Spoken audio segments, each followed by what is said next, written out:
Kita berdoa. Bapa di surga, kami sungguh rindu Engkau menyingkapkan segala perkara untuk kami boleh memiliki hal-hal yang harus kami lakukan, hal-hal yang dapat kami pikirkan, dan bahkan Tuhan untuk menempuh perjalanan hidup kami ke depan, kami boleh sangat mengerti akan kebenaran yang harus menjadi bagian kehidupan kami sebagai anak-anak-Mu. Karena itu kami butuh firman-Mu. Kami butuh Tuhan Engkau menerangi mata hati kami. Kami bersyukur karena kami tidak sendiri. Kami tahu Roh Kudus ada bersama dengan kami. Dan kehadiran-Mu yang omnipresent itu Tuhan, itu cukup buat kami. Untuk kami terus dapat mengerjakan apa yang Engkau mau. Dan saat ini teduhkan hati kami, ya kami boleh memiliki kemampuan untuk menyerap, menangkap, dan merenungkan akan firman-Mu. Turunkan atas kami roh hikmat, wahyu, dan pengertian. Di dalam nama Tuhan Yesus. Amin. Shalom, selamat pagi. Tuhan memberkati juga saudara-saudara yang ikut streaming ya. Pagi ini saya hanya ingin kita sama-sama merenungkan bahwa Tuhan kita itu selalu punya cara untuk mengerjakan sesuatu dalam hidup kita. Satu ketika di tengah-tengah Tuhan Yesus makan bersama murid-muridnya, tiba-tiba Tuhan Yesus ini berdiri. Berdiri menanggalkan jubahnya dan kemudian memakai ikat pinggang, mengambil air, tahu ceritanya di mana? Dan kemudian apa yang dikerjakan Tuhan Yesus? Dia membasuh kaki murid-muridnya. Dan salah satu dari murid Tuhan Yesus yang sangat responsif adalah Petrus. Dia bilang gini, Tuhan kamu mau basuh kakiku. Dan ada satu ayat yang mengatakan di dalam Yohanes 13 ayat 7. Jawab Yesus kepadanya, apa yang ku perbuat engkau tidak tahu sekarang. Tetapi engkau akan mengertinya kelak. Jadi ada banyak hal di dalam hidup kita itu yang mungkin saat ini kita masih gak ngerti. Kenapa sih kok aku ngalami seperti ini. Tapi Tuhan bilang begini, nanti engkau akan mengerti. Artinya semua yang Tuhan izinkan terjadi di dalam hidup kita, mungkin sekarang kita gak ngerti. Mungkin kita mikir, Tuhan itu kok kejam ya sama saya. Kok Tuhan izinkan ini terjadi ya. Kenapa kok kalau Tuhan sayang saya. Sering gitu. Mestinya tidak terjadi. Tapi mari kita belajar mengerti. Apa yang Tuhan perbuat, Tuhan izinkan. Engkau tidak tahu sekarang. Tapi tidak akan selamanya engkau tidak tahu. Tuhan bilang nanti engkau akan mengerti kelak. Apa yang sebenarnya Tuhan itu mau nyatakan? Soal basuh kaki ini dulu ya. Yohanes 13 ayat 12 sampai 15 mengatakan demikian. Kita lompatnya.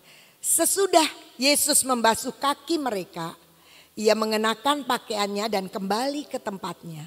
Lalu ia berkata kepada mereka, mengertikah kamu apa yang telah kuperbuat kepadamu? Lanjut. Kamu menyebut aku guru dan Tuhan dan katamu itu tepat. Sebab memang akulah guru dan Tuhan.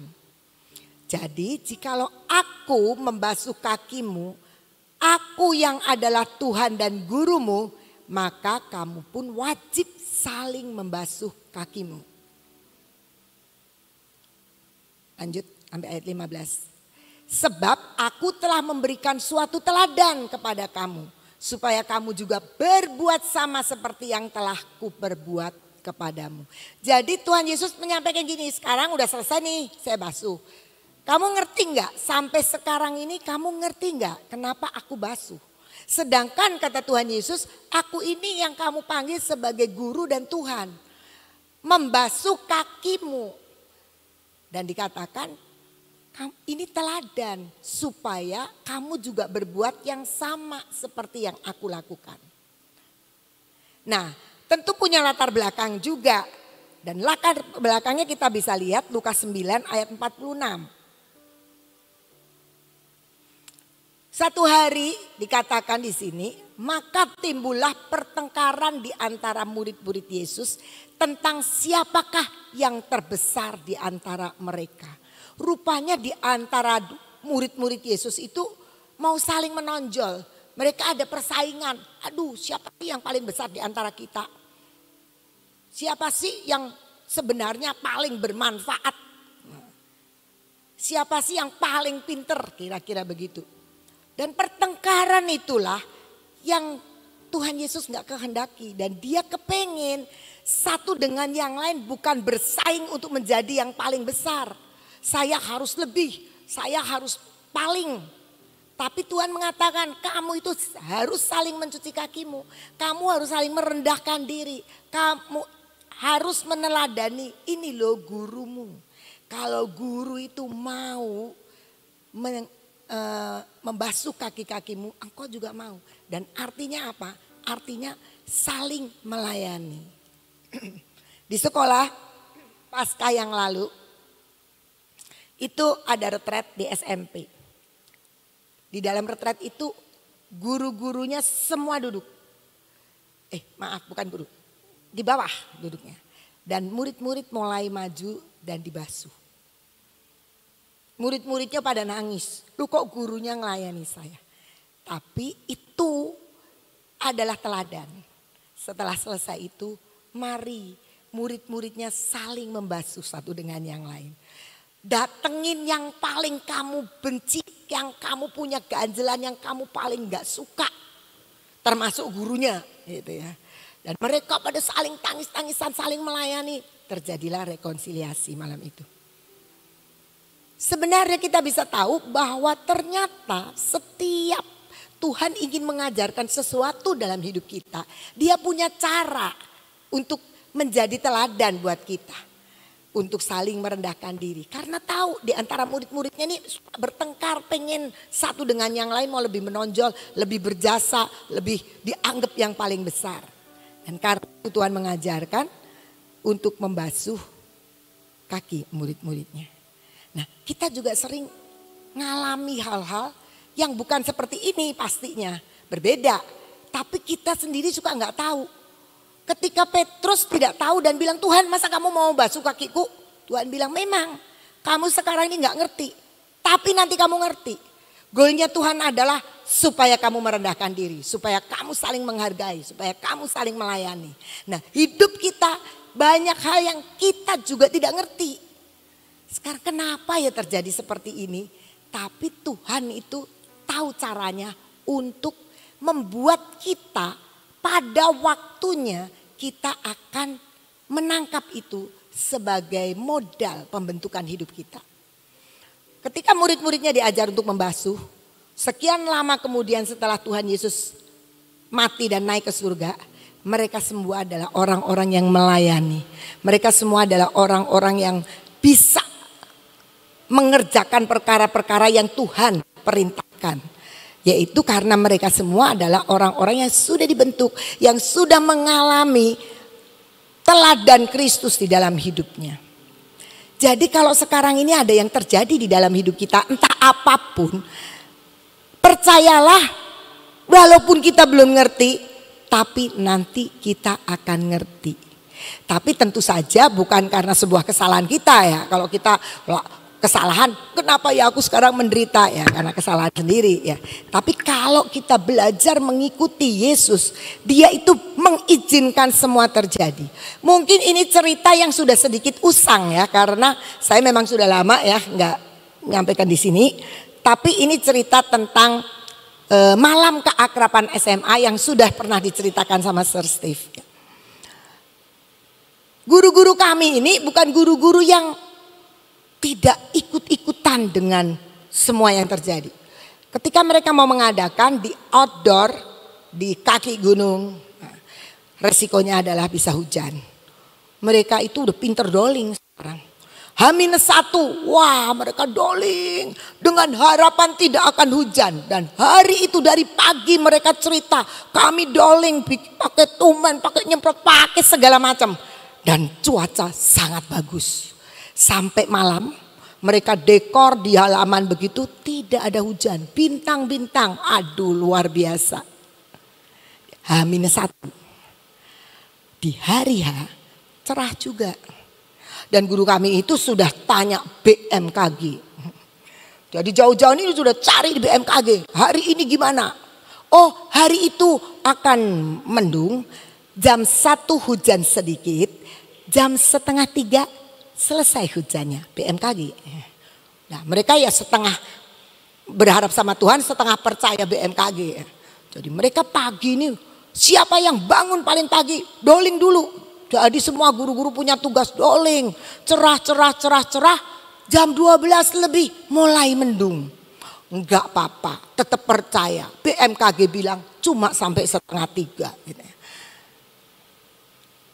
Ternyata 2:30 hujan rintik, setelah itu hujan gede. Nah benar, ternyata acara itu akan dimulai jam 3. Dan hujannya mulai mendung gelap. Saya berangkat dari sini jam 1. Karena jam 3 kan mulainya. Itu ngelihat mendung. Saya di WA sama Ibu Rere. Tolong Ci, doa Ci. Di sini hujan. Waduh, ya sudahlah doa. Enggak lama sudah terang. Nah, gitu. Hujan lagi. Kita di mobil doa. Tapi terus terang ya. Saya tuh enggak terlalu punya iman. Mau ngomong nih di mobil nih, mau ngomong sama Sir Steve. Sir, punya alternatif enggak? Kalau saya ngomong begitu kan saya kayak orang enggak punya iman ya. Padahal sih memang bener enggak punya iman. Tapi saya mau ngomong begitu, yang di sini kan kita bertiga. Wah, yang duanya gitu. Saya cuma diem aja. Ini kayaknya nih hujan, tapi enggak berani ngomong. Soalnya kita tetap berharapnya tuh tidak. Sampai sudah dekat saya baru tanya. Ini terang loh, di Kuningan terang, tapi mendungnya pekat. Sir, ada alternatif enggak sih kalau nanti kenyataannya hujan? Ada, pasang tenda. Hah, pasang tenda? Kalau sekarang belum pasang tenda, kapan pasang tendanya? Udah ceritanya begitu. Saya nyampe di sana jam 2:30 ya, 2:30 atau jam 2. Tetap hujan. Saya turun. Saya di kafenya, Sir Steve nggak tahu mau parkir, saya cari tidak ada guru. Yang ada orang tua murid yang sudah hampir lengkap. Bersama anak-anak yang semuanya pakai dress, long dress yang wanita, jas yang laki-laki. Wih udah keren banget, tapi hujan. Saya itu mau ngomong sama guru, nggak ada gurunya. Semua masuk ke glamping karena nanti anak-anak akan kemah. Doa semua. Tapi tidak berhenti, tambah gede. Nanti 5 menit berhenti, hujan lagi. Lah ini kan gak mungkin. Ya karena saya tuh memang dari pagi belum makan ya. Karena ada tadinya paginya ada pertemuan dengan SD. Jadi saya mau makan dulu, sambil makan sambil lihat. Guru kok gak ada yang nongol wajahnya gitu ya. Akhirnya sudah kira-kira 3:30 lebih yang sudah harusnya udah mulai. Baru guru itu keluar.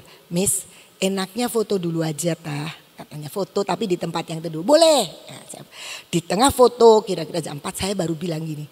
Pindah aja. Udah pindah di tempat walaupun tempatnya tidak memadai. Dan akhirnya ya sudah pindah. Cuma yang repot sound system harus dipindah. Dan videotron harus dipindah. Mayam video. Aduh mau gak ya petugasnya? Akhirnya nego-nego mau memindahkan. Akhirnya pindah. Itu dekornya yang sudah berhari-hari disiapkan. Wong dekor tuh nggak mau nyewa, bikin sendiri pakai kerap, pakai apa yang kayak janur tapi lampu semua udah keren banget. Hujanan nggak bisa dipindah. Dan kalau dipindah pun nggak ada tempatnya. Pokoknya itu keren banget. Selesai. Kita akhirnya jalan. Terlambat jam 6 baru mulai, tapi dibalik. Kita bilang sama resto, tapi resto ajaib ya. Bisa makan dulu jam 5. Oh bisa, padahal janjiannya jam 7:30 makan. Tapi mereka udah siap, jam 5 kami siapkan. Jadi diputer, makan dulu baru mulai acara. Selesai. Hujan terus? Enggak juga. Karena anak-anak mau api unggun, cerah. Bintang-bintang keluar. Tapi sudah giliran mau api unggun. Nah, selesai. Saya melihat ya oke. Besoknya ada guru yang bilang gini, Miss, aku tuh nggak ngerti sama Tuhan loh. Kenapa?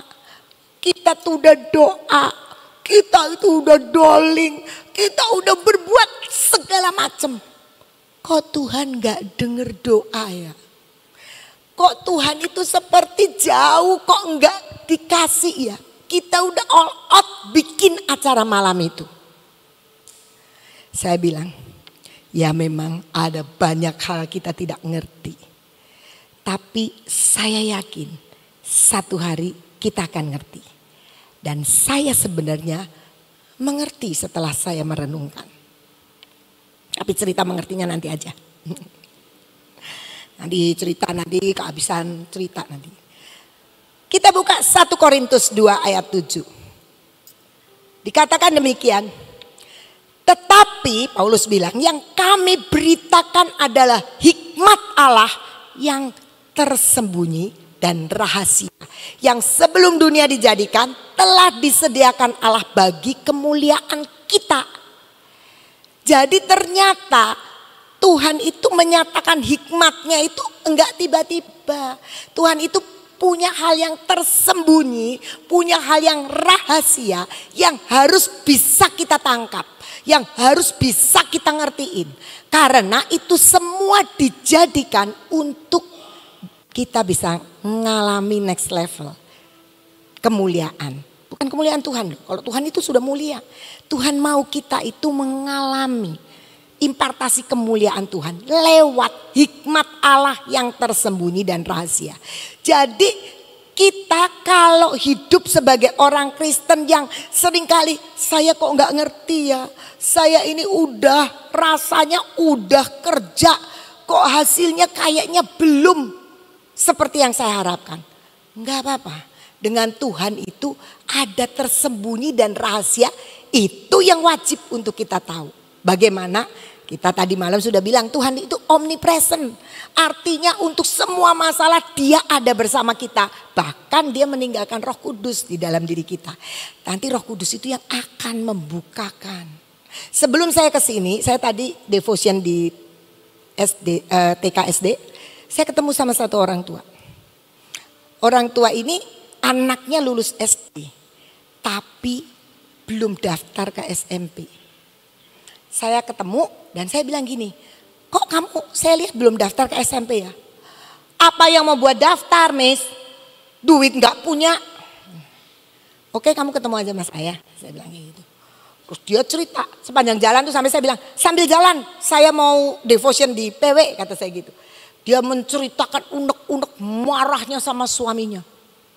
Karena tidak menghasilkan uang. Dia yang kerja mati-matian. Saya bilang gini, kamu harus menjalin hubungan dengan Tuhan. Hikmat yang tersembunyi dan rahasia di dalam Tuhan.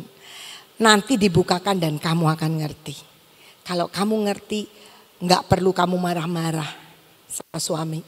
Yang dari dulu sampai sekarang katanya belum berubah.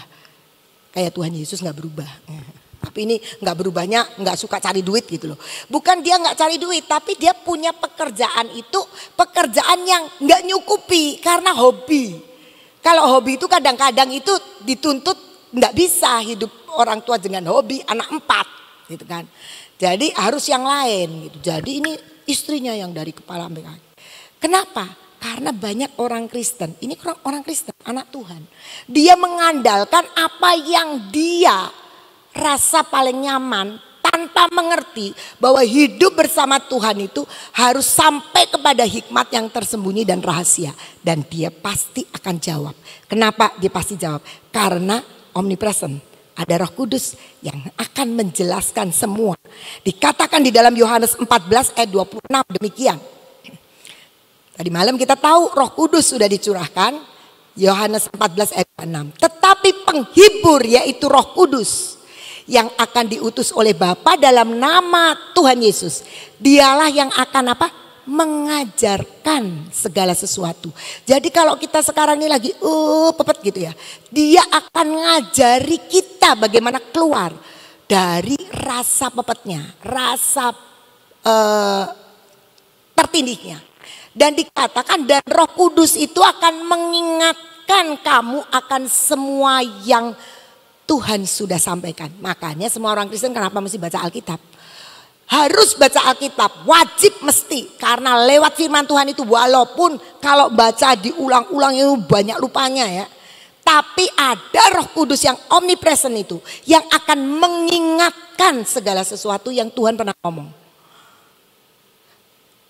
Saudara-saudara, saya itu gak canggih-canggih banget. Oh ngerti ayat ini, ngerti ayat. Enggak.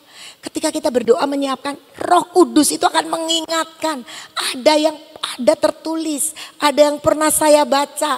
Itu. Ada yang pernah saya dengar kesaksian dan sebagainya. Itu pekerjaan Roh Kudus. Dan saya tadi bilang begini, sudah cari Tuhan dan terus kamu lihat rahasia apa yang Tuhan sedang ajarkan di dalam hidupmu. Jangan marah-marah, marah-marah juga anaknya suaminya tidak berubah. Tapi saya mau katakan bahwa ternyata hikmat yang tersembunyi dan rahasia itu yang harus kita cari. Yang harus kita gumuli, yang harus kita tangkap. Karena Tuhan itu mau kita mengenali Dia dengan segala hikmatnya yang tersembunyi dan rahasia. Efesus 3 ayat 20 mengatakan demikian.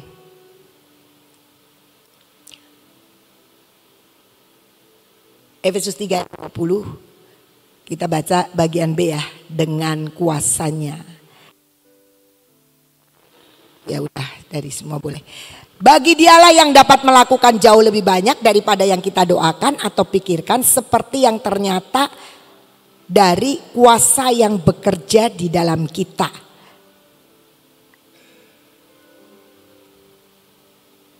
Efesus 3. Saya bagian B bunyinya begini. Mungkin terjemahan lainnya. Dengan kuasa Tuhan, dengan kuasanya yang bekerja di dalam kita, Dia dapat melakukan jauh lebih banyak hal daripada yang berani kita bayangkan. Oh ya, terjemahan yang lain. Sama sekali akan melebihi segala doa kita, keinginan kita, pikiran dan pengharapan kita. Jadi ternyata kuasa Tuhan yang tadi malam kita sudah diajari tentang kehadiran Roh Kudus yang omnipresent itu, Dia akan bisa bekerja lebih dari yang kita doakan, yang kita inginkan, yang kita pikirkan dan semua pengharapan kita. Bukankah kalau Roh Kudus mengerjakan seperti itu, bukankah itu sudah menjadi jaminan bahwa kita itu pasti punya solusi untuk semua yang sedang kita hadapi.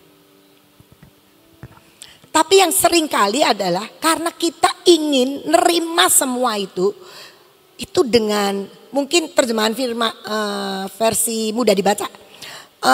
Mungkin kita hanya inginkan Tuhan kenapa begini. Kemudian kita berpikir dengan cara kita. Sehingga kalau cara kita tuh kan kalau begitu nggak mungkin Tuhan. Kan kalau begitu susah Tuhan. Mana bisa. Nah itu. Tapi Alkitab mengatakan dengan kuasa Tuhan Dia akan bekerja lebih dari yang berani kita bayangkan.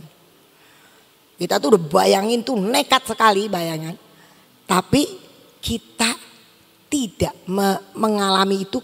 Tuhan bilang lebih dari yang kamu doakan, lebih dari yang kamu inginkan, pikiran dan pengharapan lebih dari itu. Dengan kuasanya yang bekerja di dalam kita, Ia dapat melakukan lebih banyak. Lebih banyak. Jadi apa yang kita bisa pikirkan? Wah kita mikirkan ya anak kita lulus SMA, udah nanti paling ya kerja. Tuhan bilang enggak, bisa kuliah. Dari mana? Saya menyaksikan ada banyak siswa-siswa terang bangsa yang tidak mungkin orang tuanya bisa nguliahkan. Dan kenyataannya pada kuliah.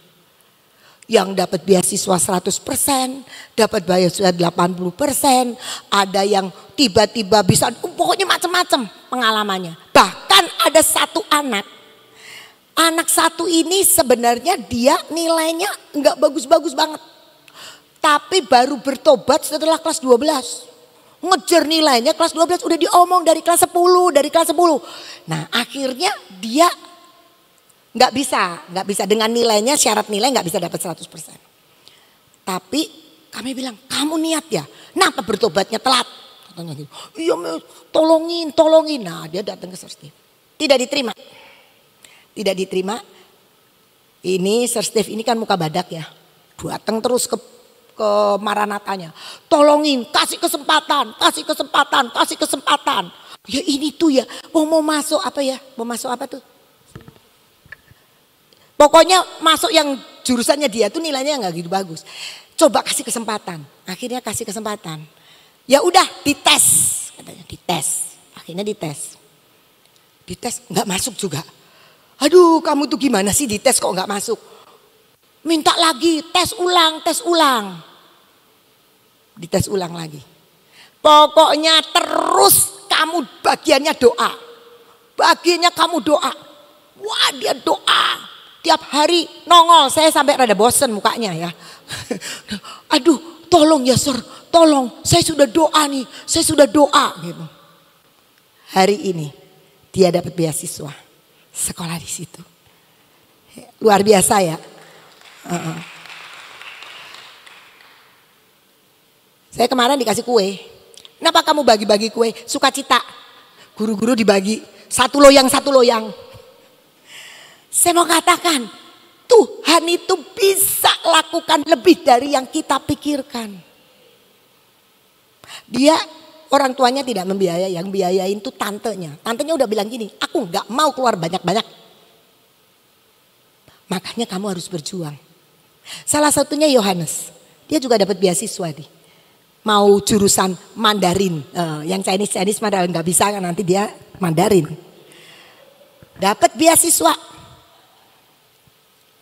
Saya mau katakan. Tuhan bilang. Kamu itu harus percaya kuasa Roh Kudus itu. Bisa bekerja lebih daripada yang kamu minta. Lebih daripada yang kamu pikirkan. Saya percaya anak ini bukan tiba enak-enak. Dia berdoa, berpuasa barangkali tiap hari datang sampai saya bilang, aduh, kamu tuh nongol-nongol di sini kayak kita yang punya Maranatha aja. Iya, tolongin. Ya karena dia bertobatnya agak terlambat. Nah, cara Tuhan itu luar biasa kalau kita mau. Tapi yang penting kita harus terus mengerti ada rahasia yang perlu. Mungkin itu sebuah perintah, mungkin itu sebuah tugas yang kita harus kerjakan. Rahasianya tersembunyi. Kalau namanya semua yang rahasia dan tersembunyi itu tidak dengan mudah kita tangkap. Mungkin kita ya seperti sekarang ini yang ke Uganda kan suruh puasa semua. Betul kan? Suruh puasa 21 hari. Enak enggak? Ya enak aja kalau yang sudah gak biasa. Tapi puasanya suruh yang kita tidak suka. Yang kita suka. Jadi di tengah-tengah puasa itu ada yang tidak suka. Waktu diumumkan sama Ibu Nani dapat firman untuk puasa. Saya itu lagi di komputer lagi ngerjain karena itu kan akhir bulan. Jadi saya harus kasih laporan-laporan. Jadi saya gitu. Tiba-tiba saya ditelepon sama Ibu Guatlan. Cepet baca. Waduh, saya bilang saya mau cepet baca ya. Nanti dulu nyelesain ini dulu. Begitu selesai saya buka, ternyata udah banyak. Ada yang kalau ya Ibu Nani kemarin kan sudah cerita, jadi saya ngomong siap, dimarahin, hey delete, nggak boleh jawab siap. Mau puasanya apa? Gitu. Nah saya itu saking buru-buru ya, ngeliatin semua sudah nulis. Saya lihat cecek puasa daging, ikut-ikutan saya puasa daging. Setelah saya pikir-pikir, kayaknya saya sebenarnya hobinya bukan daging. Hobi saya itu makan telur ceplok. Tapi hari ini saya bebas makan telur ceplok karena saya janjinya daging. Kata Sofi suruh ditambahin. Terus ada yang ngomong sama saya, Cici tuh jangan puasa daging. Ayo doyannya gorengan, puasa gorengan. Orang lain lebih tahu saya daripada saya sendiri. Tapi saya mau katakan ya, apapun rahasia yang tersembunyi itu kita harus cari. Sampai kita menemukan dan kita akan terheran-heran. Mazmur 111 ayat 2 sampai 4 versi mudah dibaca. Ya. Tuhan melakukan perbuatan yang menakjubkan lebih daripada yang diminta orang. Dia melakukan hal yang mulia dan menakjubkan. Kebaikannya tetap untuk selamanya. Allah melakukan perbuatan yang mengagumkan sehingga kita mengingat bahwa Tuhan sayang dan berbelas kasihan. Pada waktu kita lihat ya, hal yang mengagumkan di sekitar kita apa? Taman Tuhan. Buat saya itu sangat mengagumkan.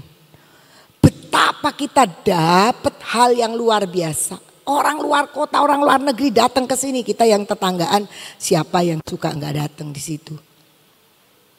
Itu satu yang mengagumkan yang Tuhan kerjakan.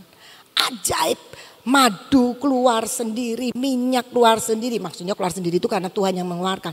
Dan serbuk emas pernah keluar juga. Banyak hal yang ajaib dan itu memang mengagumkan. Dan itu semua harusnya menjadi sebuah bahan bagaimana Tuhan sayang dan berbelas kasihan dengan kita. Kalau kita mau merenungkan yang Tuhan kerjakan dalam hidup kita, pasti kita kagum. Enggak mungkin kita enggak kagum. Mungkin kita bilang begini, saya hidup dari dulu sampai sekarang ya biasa-biasa aja. Karena Anda tidak mencari yang rahasia dan tersembunyi dari setiap yang Tuhan kerjakan. Saya ini baru diingatkan, mungkin pernah ya saya sharing di sini saya lupa. Tapi baru diingatkan begini. Lagi kecil saya itu suka suruh nemenin oma saya, nenek saya. Nenek saya tinggal sendiri karena anak bungsunya kuliah. Dan mami saya bilang kamu temenin. Saya gantian sama kakak saya, yang gede itu kakak saya jadi saya gantian. Saya gak seneng tinggal di rumah oma tuh gak seneng. Gak ada mainan dan oma saya tuh rumahnya tuh di start dia toko. Jadi di jalan Pecinan gitu ya. Jadi toko, jadi gak bisa nangga. Gak punya teman tetangga dan tidak punya halaman karena toko. Jadi gak bisa main. Nah saya itu kalau sudah di rumah nenek saya punya buku nyanyian. Oma saya kan orang GKI ya, jadi ada buku nyanyian rohani namanya. Ya itu saya SD, tapi saya bersyukur loh SD kok saya sudah bisa baca not. Nah itu kan lagunya kan ada notnya semua. Jadi saya itu baca not dari nomor 1, terus nomor 2, nomor 3 hormat bagi Allah Bapa, nomor 4 apa, nomor 5 apa, terus nomor 14 kesukaan yang setia. Sampai apal, karena kalau saya nemenin nenek saya nyanyi terus tak urut. Kalau saya belum bisa saya nyanyi pakai notnya. Oh ini lagu begini. Nah nanti terus urut. Manfaatnya apa? Sepertinya gak ada manfaatnya kan. Tapi praise and worship waktu di rumah saya itu di ruang kecil. Praise and worship ini awalnya di rumah saya. Di rumah kecil. Suami saya main gitar. Kita nyanyi. Tapi memang Tuhan yang suruh bikin puji-pujian waktu itu. Tapi nyanyinya kan gak pada apal. Jadi saya ketiklah buku yang sekarang masih ada di bawah. Tapi saya ngetik itu kan dari halaman pertama. Mungkin pertama ada lagunya Niko. Saya ketik berapa lembar.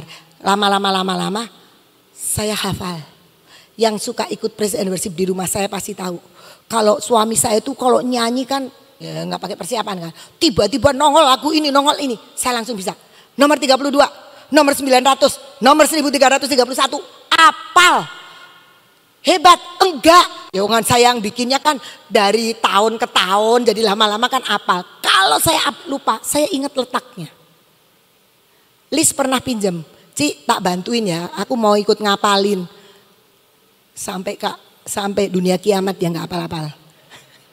Kenapa? Karena dia ngapalin ketika sudah tebel. Kalau saya kan memang saya ngetikin terus gitu apa. Tapi yang saya mau katakan adalah ternyata kemampuan saya menghafal lagu dengan nomornya itu dari SD dilatih sama Tuhan. Waktu suatu ketika Pak Gideon kan suka godain saya. Kamu tuh ngapalin yang gak ada gunanya. Lah ya bukan gak ada gunanya, saya bukan ngapalin. Satu hari di HS nyanyilah lagunya orang GKI. Laskar Kristen Maju. Ya kan?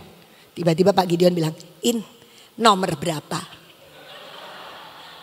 Ngetes saya, 188. Saya bilang gitu, hebat kamu itu ya. Yang sia-sia dipikirin. Enggak dipikirin. Tapi Tuhan melatih saya. dengan cara yang saya tidak ngerti.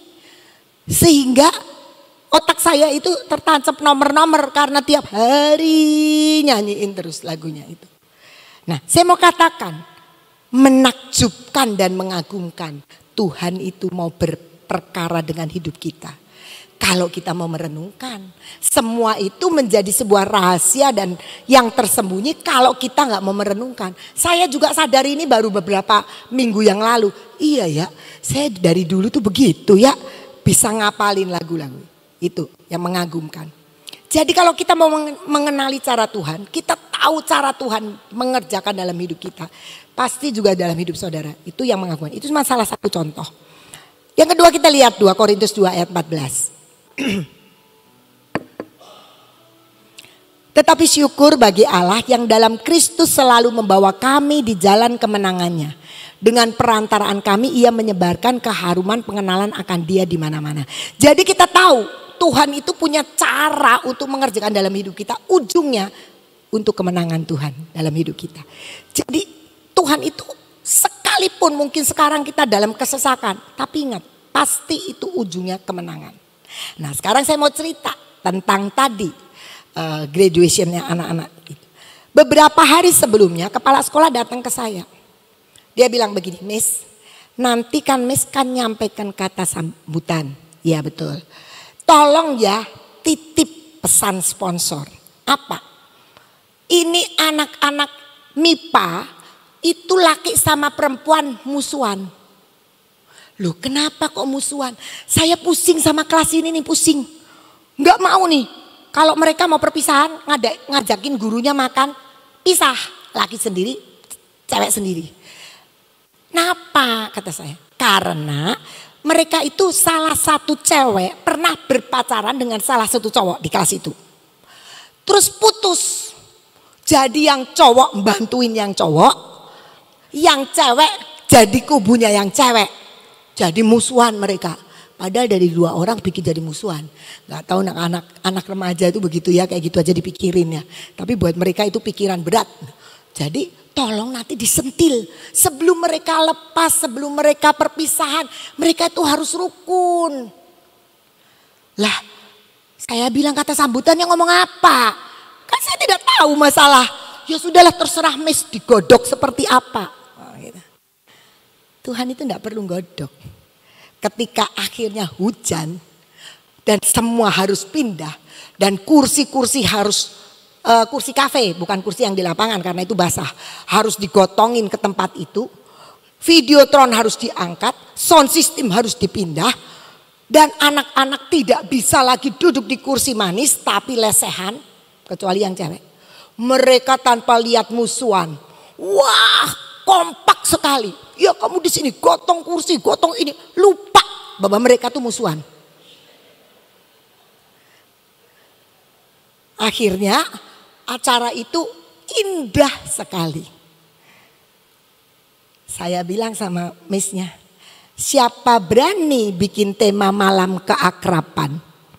Tuhan jawab, akrabnya seperti ini. Yang di outdoor itu burak rantak gak dipakai. Tapi bikin akrabnya harus seperti ini. Sehingga waktu api unggun mereka kompak semua. Udah lupa kalau kemarin ini musuhan. Lupa. Karena saya menyaksikan sampai jam 11 malam. Terus saya pulang. Jadi saya mau tahu. Itu cara Tuhan membawa kemenangannya. Kita manusia cuma ngomong saya suruh kasih kata sambutan. Percayalah saya ngomong apapun sampai berbusa mereka tidak akur. Tapi dengan cara yang Tuhan bikin sepertinya amburadul dan burak rantak ini. Mereka saling bersahabat. Betul ya Yohanes? Kamu punya musuh si cewek? Enggak kan? Karena dia kan salah satunya. Dari MIPA, kelas MIPA. Tapi kita mau tahu Tuhan itu punya cara untuk membawa kemenangannya. Bukan kemenangan kita. Kalau kemenangan kita daging. Tapi kemenangan Tuhan untuk membuat hiduplah kamu rukun bersama. Walaupun untuk mencapai itu enak enggak enak. Semua agendanya guru tidak bisa terjadi. Dan ada orang tua yang ngomel-ngomel juga. Kenapa telat? Ya menurut saya nggak usah dijawab ya. Ya tahulah. Telatnya memang hujan gitu. Yang terakhir kita bisa lihat Efesus 1 ayat 18. BIMK. Saya memohon agar Allah membuka pikiranmu sehingga menjadi terang, supaya kalian mengerti apa yang kalian dapat harapkan dari Allah yang memanggil kalian. Juga supaya kalian tahu betapa melimpah berkat-berkat yang indah yang disediakan Allah bagi umatnya. Jadi di sini kita bisa lihat bahwa Tuhan itu sediakan berkat-berkat yang indah buat hidup kita. Tetapi kita harus diterangi dulu pikiran kita. Pikiran kita menjadi terang supaya kita bisa mengerti dan kita bisa berharap dan kita tahu bahwa ujungnya adalah berkat yang Tuhan sediakan. Kadang-kadang orang Kristen terlalu cepat berkomentar. Jadi baru begini aja, wah pasti nggak bisa lah saya begini. Belum sudah cepat berkomentar. Tapi Tuhan bilang kalau pikiranmu sudah diterangi oleh kekuatan Roh Kudus tentunya. Nah itu nanti kamu akan tahu betapa melimpahnya berkat-berkat yang indah yang disediakan Allah bagi kita semua.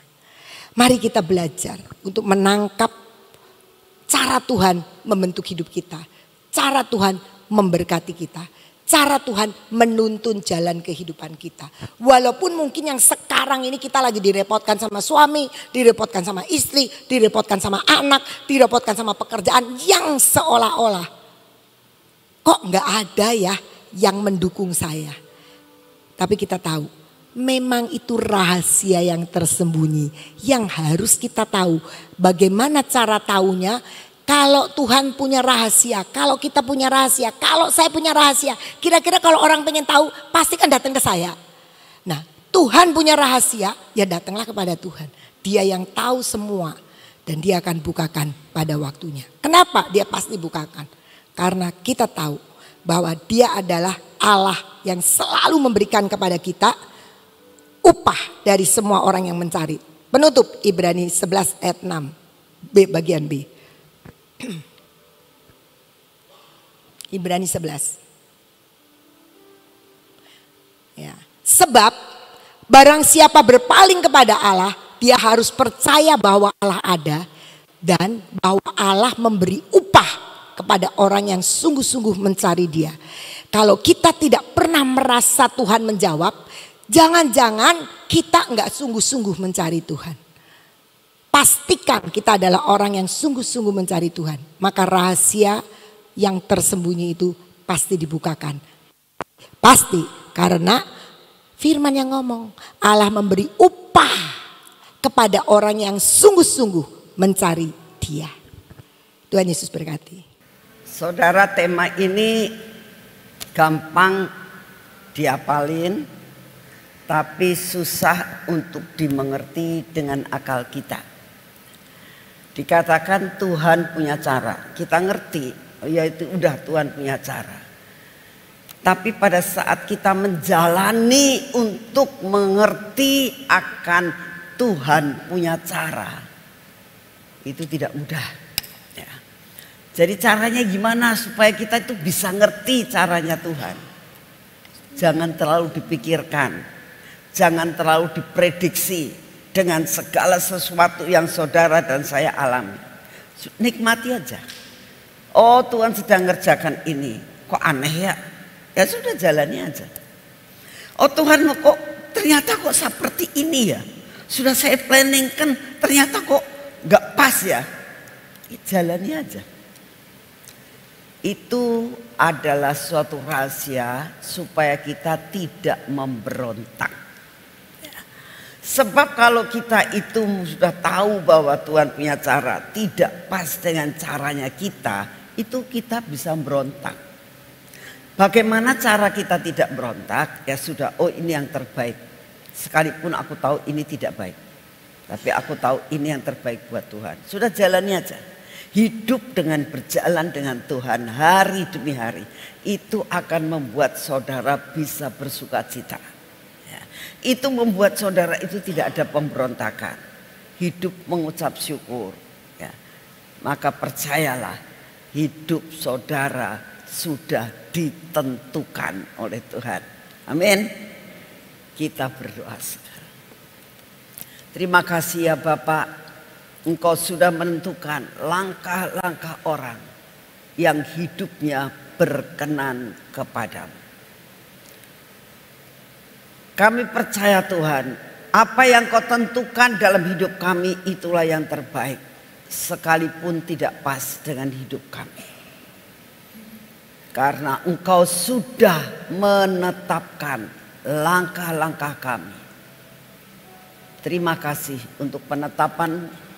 Terima kasih Tuhan untuk semua yang kau izinkan terjadi dalam hidup kami. Kami tahu ini yang terbaik yang kau berikan buat kami. Bapak, saat ini kami datang di hadapan-Mu, kami tetap berdoa buat pelayanan kami ke Uganda Tuhan. Kami berdoa saat ini Engkau yang akan terus beracara di sana Tuhan. Engkau mulai mengirimkan malaikat Harvey untuk melakukan penginjilan di sana, untuk melakukan persiapan penuaian besar-besaran yang akan terjadi di Uganda Tuhan. Baik melalui kami maupun melalui akan KKR yang diadakan oleh Benny Hinn di sana. Kami berdoa biarlah Engkau sendiri yang akan melakukan yang terbaik. Lawatan akan terjadi dan pasti terjadi buat Uganda. Kami sangat percaya apa yang kau rencanakan pasti jadi atas kami semuanya. Saat kami akan ikut bergabung di dalam KKR di Uganda bersama dengan Benny Hinn, kami percaya kau sudah menyediakan perkara yang luar biasa buat kami semuanya. Terima kasih untuk kasih setiamu. Terima kasih ya Tuhan, semua pelayanan kami, apa yang akan ditaburkan di sana, semuanya sudah ada di dalam planning-Mu. Terima kasih buat kami mengikuti apa yang Engkau mau. Sehingga apa yang menjadi rencana-Mu tidak ada yang gagal dalam pelayanan kami ke Uganda. Terima kasih untuk semuanya. Bapak, kami mengucap syukur untuk semua taburan yang sampai saat ini kami terima. Dan kami percaya masih banyak taburan yang akan masuk. Kami percaya Engkau akan membuat perkara yang sudah Engkau tentukan untuk kami boleh memberkati Uganda. Terima kasih untuk kesemuanya ya Bapak. Saat ini kami datang di hadapan-Mu. Kami juga berdoa untuk lawatan pulau-pulau Tuhan. Kami percaya bahwa putaran kedua terakhir ini merupakan suatu putaran yang luar biasa. Kami akan melakukan dengan maksimal sampai semua rencana-Mu tergenapkan, sampai planning-Mu jadi Tuhan. Terima kasih untuk semuanya. Bapak, saat ini kami datang di hadapan-Mu. Kami juga menyerahkan akan bangsa dan negara kami. Kami minta di dalam nama-Mu hikmat, marifat, kebijaksanaan buat Bapak Presiden kami maupun Wakil Presiden maupun semua stafnya Tuhan. Kami berdoa untuk kebijaksanaan yang dicanangkan oleh bangsa dan negara kami untuk menggratiskan akan sekolah dari kelas 1 sampai kelas 9. Kami berdoa saat ini ya Tuhan, Engkau yang akan menolong supaya Engkau menyediakan dana Tuhan buat bangsa ini untuk masalah sekolah di seluruh Indonesia, untuk memberikan dana kepada setiap sekolah-sekolah yang ada, sehingga semua sekolahan di Indonesia bisa tetap berjalan karena mendapatkan dana dari pemerintah. Berkati pemerintah kami untuk dapat mensupport seluruhnya Tuhan di seluruh Indonesia. Bapak, terima kasih untuk kasih setiamu. Kami berdoa untuk semua peraturan-peraturan yang akan dikeluarkan. Tolong Tuhan, yang membawa kebaikan buat bangsa ini, itulah yang jadi. Yang tidak membawa kebaikan, Engkau batalkan Tuhan. Sehingga kami tahu Engkau ikut campur di dalam pemerintahan kami. Terima kasih untuk kasih setiamu. Bapak, kami tetap berdoa saat ini untuk semua bencana alam yang Kau izinkan akan terjadi. Kami berdoa saat ini ya Tuhan, dimanapun juga anak-anak-Mu berada, kami berdoa Engkau luputkan. Beri keluputan Tuhan. Sehingga dimanapun juga kami berada, saat bencana itu datang, Engkau ambil kami dan Engkau luputkan kami. Ini doa yang kami naikkan di hadapan-Mu. Kami minta kekuatan, kami minta kesehatan, kami minta daya tahan tubuh tiap-tiap hari kepadamu Tuhan. Kami minta di dalam nama-Mu, Engkau penuhkan kami dengan kekuatan kesehatan surgawi. Sehingga kami kuat, kami sehat Tuhan. Terima kasih untuk anugerah-Mu yang tidak pernah meninggalkan kami. Terima kasih Bapak, saat ini kami datang, kami butuh Engkau Tuhan. Kami butuh pemeliharaan-Mu. Kami butuh uang Tuhan. Kami butuh makanan Tuhan. Kami butuh pekerjaan Tuhan. Kami butuh jalan keluar dengan masalah kami. Kami butuh kesembuhan yang daripada-Mu. Dan hari ini Tuhan, semua masalah kami persembahkan kepada-Mu. Tuhan, Engkau adalah penjaga kami yang tidak pernah tertidur. Engkau melihat akan semua kebutuhan kami. Engkau melihat akan semua yang menjadi persoalan kami. Engkau melihat akan kelemahan kami. Engkau melihat akan segala sesuatu Tuhan. Kebutuhan yang mengejar kami. Saat ini Bapak, Engkau turun tangan. Terima kasih untuk semuanya. Dalam nama Tuhan Yesus. Mari kita masuk dalam pengurapan.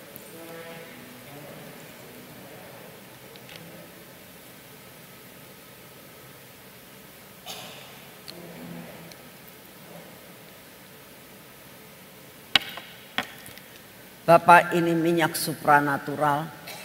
Ini minyak keajaiban Tuhan. Dan saat ini kami mau hidup kami hari ini penuh dengan keajaiban. Hidup kami hari ini akan hidup di atas rata-rata. Karena kami berjalan dalam supranatural. Di dalam nama Tuhan Yesus. Kami oleskan pada mata kami. Pada telinga kami ya Tuhan. Pada bibir, mulut kami dan hati kami. Kau terus bekerja untuk menghancurkan semua yang tidak baik yang ada dalam hidup kami. Berkati tangan kami yang kami pakai untuk bekerja hari ini. Inilah tangan yang menerima berkat hari ini daripada-Mu. Layakkan tangan kami untuk menerima berkat yang sudah Kau sediakan buat kami. Kau berkati kaki kami dalam kami berjalan. Supaya kaki kami tidak menjadi tersandung Tuhan. Kami boleh berjalan mengikuti langkah-langkah yang daripada-Mu. Terima kasih untuk hari ini. Segala pujian, hormat, syukur kami naikkan di dalam nama Tuhan Yesus. Amin. Tuhan memberkati saudara semuanya. Selamat pagi.